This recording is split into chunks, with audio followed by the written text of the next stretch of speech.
Time for Making Connections, our weekly interview segment where we meet up with some fascinating people who make up the fabric of Korean society and hear their stories. Our guest today is Adriel Kim, who's been named one of the 10 leading artists of the next generation by the prestigious magazine Auditorium. He's a very versatile and talented musician known as both a conductor and composer. He was the former principal conductor of the Ditto Orchestra. Do I say that right? Ditto or D-I-T-T-O? Ditto, yeah. Now, recently, he conducted the Korean Symphony Orchestra in recording the soundtrack for that big movie, yes, 승리호 or Space Sweepers. And we're thrilled to have him in the studio today to talk about this experience as well as to get to know him personally. Good morning, Adriel. Oh, thank you for having me. Thank you. Thank you so much for coming in at what can be an ungodly hour for people who are working in the creative industry. Thanks again for making the time to join us. All right, so let's get to know you a little bit personally first. So I introduced you as a conductor and also a composer, but I understand you started off your musical career as a violinist. You debuted very early with the Seoul Philharmonic at the age of 13. So you're like a musical genius, I guess, 영재. No, not that much, but... And you also won first prize at the Pietra Ligure, is that how you pronounce it? Yeah, it's pretty much right. The International Violin Competition at 2000. So it sounds like you had an amazing career ahead of you as a violinist. Why did you make the transition into conducting then? Or are you still playing the violin? Mm-hmm. The thing is, I think I started playing violin when I remember I was 8 or something. 8? Like that. Yeah, okay. And my life was actually playing violin. But in the back of my mind, I always thought maybe someday I want to study conducting, Mm-hmm. And then I think one semester before my master graduation, I just tried, examination like, take it or leave it, I just tried. And then surprisingly, I got accepted. Uh-huh. But at that moment, I was agonizing, also not sure whether I will continue to do it because, I have Conducting, to study. You mean? Okay. Right, because I have to study 5-6 years more. So I didn't want to be burdened to my parents, Uh-huh. But one day, everything became clear when I first stood in front of the orchestra.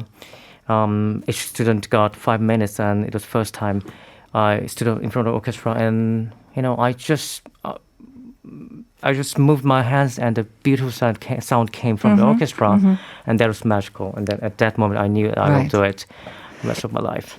Is conducting kind of like for musicians, like being a director for an actor? Because I know that a lot of actors, they start as actors, you know, from the small parts, and then they move up to maybe, the big lead. And then it seems like a lot of their ultimate goal is to be the one in control, either producing or directing a movie. For a musician, is it kind of like the same thing? You start off as, playing one instrument, but maybe the ultimate goal is you want to be in control of the entire show. You want to bring it all together. Is that kind of like a common goal? I think it makes sense. Yeah? Some sense it makes sense because I think it's for conductor. It's very important to play one instrument, but well, and then the psychology of the musicians too, right? And then with experience, maybe this is kind of ego, maybe that you want to sometimes conduct a group of orchestra. You want to play sort of God and have complete control. Yeah. Of course, we have to be humble and of we course. have to, but maybe that was there is that element. Thing. Right? Of course, you want to be a generous and a good God, and you have been quoted as saying "좋은 지휘자는 좋은 사람이다." Roughly translate, a good person, a kind person makes for a good conductor as well. What do you mean by that? The significant difference between musicians and conductor is that conductors doesn't produce sound, right? You let them play. Yes. And the thing is, you let them play in best shape, and I think the most important task of conductor is that you pull the best of them, Right. But which means that you have to be the personality that musicians can trust and rely on, and so you have to be really somebody who has a good character. So this is what I mean. Yeah. Is your philosophy then to use the carrot rather than the stick to get the best out of your musicians when you are conducting? My baton, you mean? Like the carrot or the stick. Do you kind of like, do you scold your musicians if they don't do a good job, or is it like you praise them and you offer them praise and maybe even some sort of other reward to get the best of them, like the carrot or stick approach, kind of? I think it's more like push more like interaction. I think. Yeah. We are communicating the same. with them. Yeah, same. It's not a hierarchical thing. Okay. Of course, like you say, I think, an orchestra, of course, you have different musicians making up different orchestras. Yeah. But depending on the conductor, I guess, Yeah. like you say, because it's the conductor's job to bring out the best of each of your musicians. Right. It really does depend on the conductor. And what do you think your strengths are, and what do you try to bring out of the musicians? Actually, I'm not sure what is my strength, but Oh, don't be humble. It's a talk show. You have to promote yourself. what I'm doing now is actually after so many experience, I think just concentrating on music is the best thing ever. Because at the beginning of my career, and this is what many young conductors make, mistake, is you kind of think about unnecessary things like how my gesture look like, how do I look good, or how to impress the musicians. But after a while you feel empty, if you concentrate on that. But we all gather together for beauty of music, and we just concentrate on that, and that's the best result, I think. And I guess maybe the next step after you conduct, or kind of parallel to that, is making your own music. And that's why you also compose as well. Yeah. And I understand that you conducted a new composition called Hero's Lament. Yeah. Tell us how that came about, like the process, and also more about this piece. Actually, purely by accident, I started composing because I was directing the audiobook. It's called Audio Bible, and I was directing the music. I was in charge of music there, and actually one composer canceled very close to recording, and I was kind of forced to compose, and it was not pleasant actually. And the background music for the audiobook, you mean? Yeah, it was with big orchestra. Right. And and then the recording I conducted, my digital orchestra. And it was like my baby is born. I conduct my own composition. This is really magical. It's electrifying. It's really. And then from that time, I made decision to compose. And Lament is the Hero's Lament is. I think I had so much time, because of pandemic. Okay. Okay, I will do it, and. This is the music focused on the dark side. Maybe dark side, may put it this way, dark side of the hero, because we have image of a hero like a strong leadership or a muscle or something like that, and always receiving praise and being looked up to by every person. What is the dark side of a hero's life? Dark side is, they it's their destination to fight. They have a struggle. They have psychological anxiety and everything. They have fear of failure, I guess, is big. Right. They're confronted with challenge, and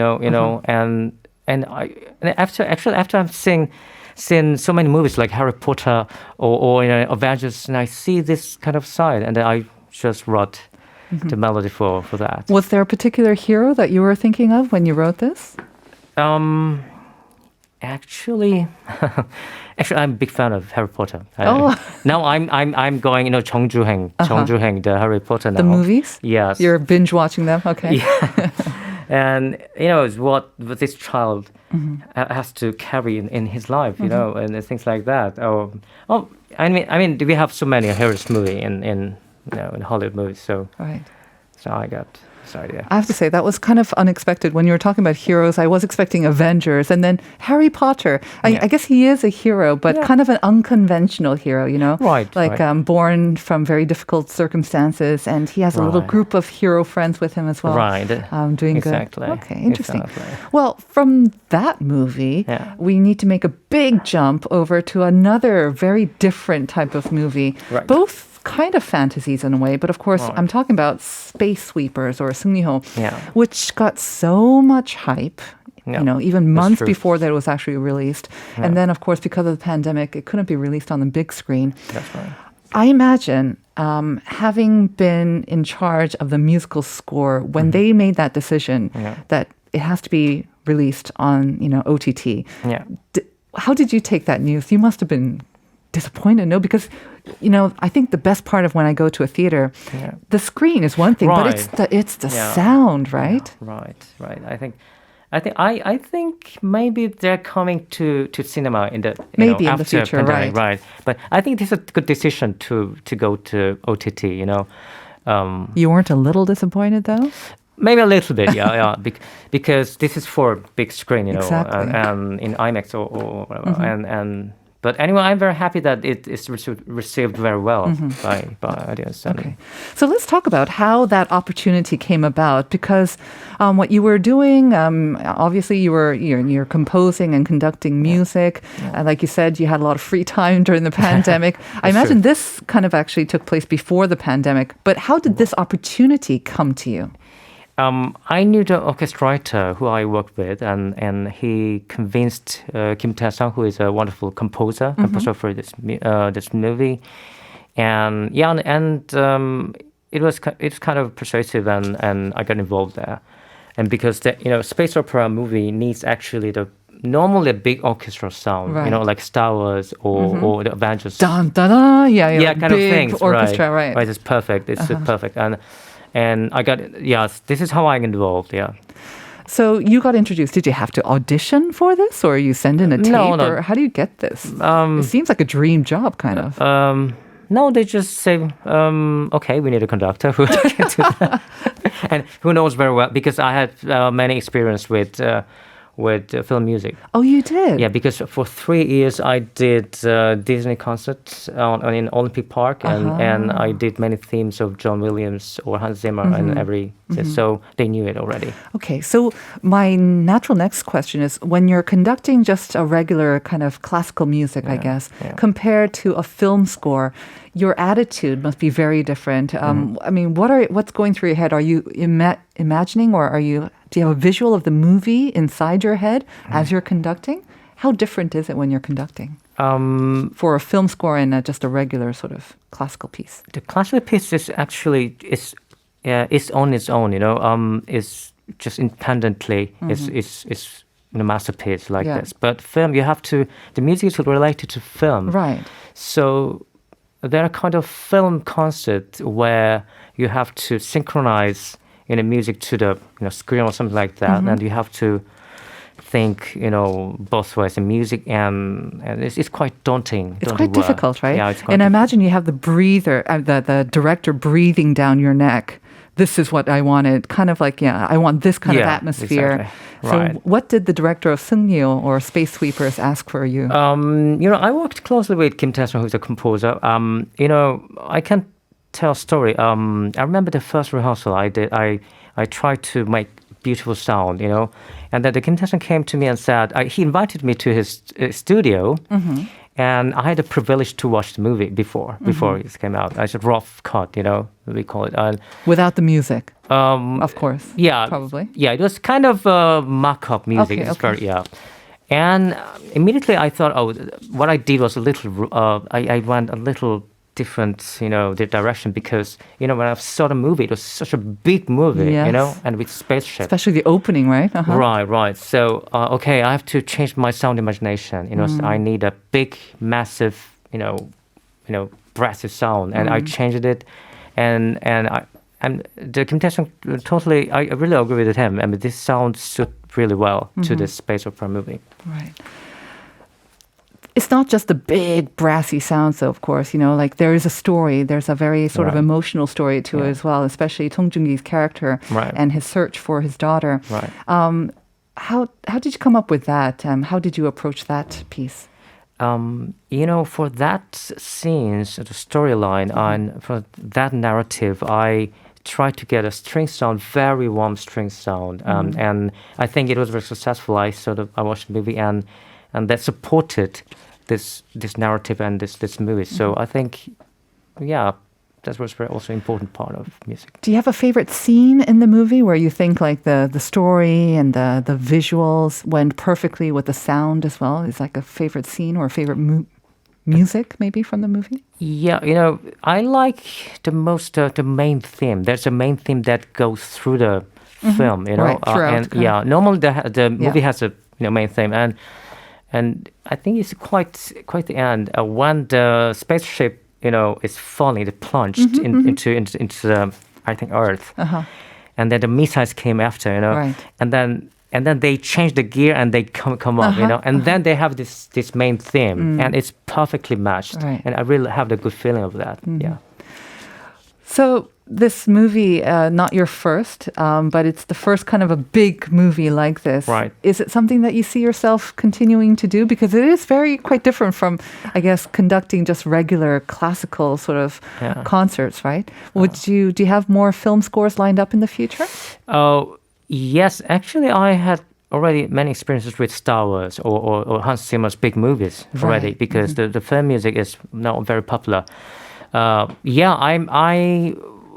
I want to continue to conduct and compose music for me, being music. So this is my next project, composing for big movies. Yeah. How has the pandemic been for you? I mean, you said that jokingly, I guess, that you had a lot of time, Yeah. but it can the orchestra doesn't rest, right? They're still constantly practicing, and the musicians have to continue to practice and hone their skills. Yeah. As a composer and conductor, what do you do? I mean, you obviously made some music. What else do you do to spend the time then, or how do you spend a Me pandemic? or You. I think for me it was in some sense it was a good rest for me, because if you compose something, if you conduct, you have no time for writing take a music. break? But now you have time to relax and compose music, and maybe like Hero's Lament or for future music. So I enjoy life in my home and in the desk and write the music. So for me, it was some sense rest. Of course, many concerts were cancelled, so it was for me they're hard. But You must miss it a lot. Hopefully, any concerts, anything lined up for this year?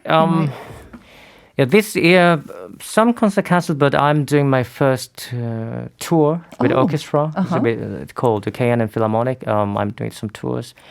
And maybe the most important thing is I'm founding brand new orchestra by myself. You are. Tell us about that. I'm founding now. So you have world-class musicians in Korea, and that I want to play with, and maybe this is a good timing. Do you have a name for that orchestra? The new orchestra that you're making? The name is maybe I can tell. I mean, there's the orchestra, the original. So original. Yeah, orchestra, the original. We showed originality of music, something like that. Well, we look forward to it. I mean, now that we know the name, when it comes out, we'll recognize it and remember you, Adriel Kim, conductor and composer.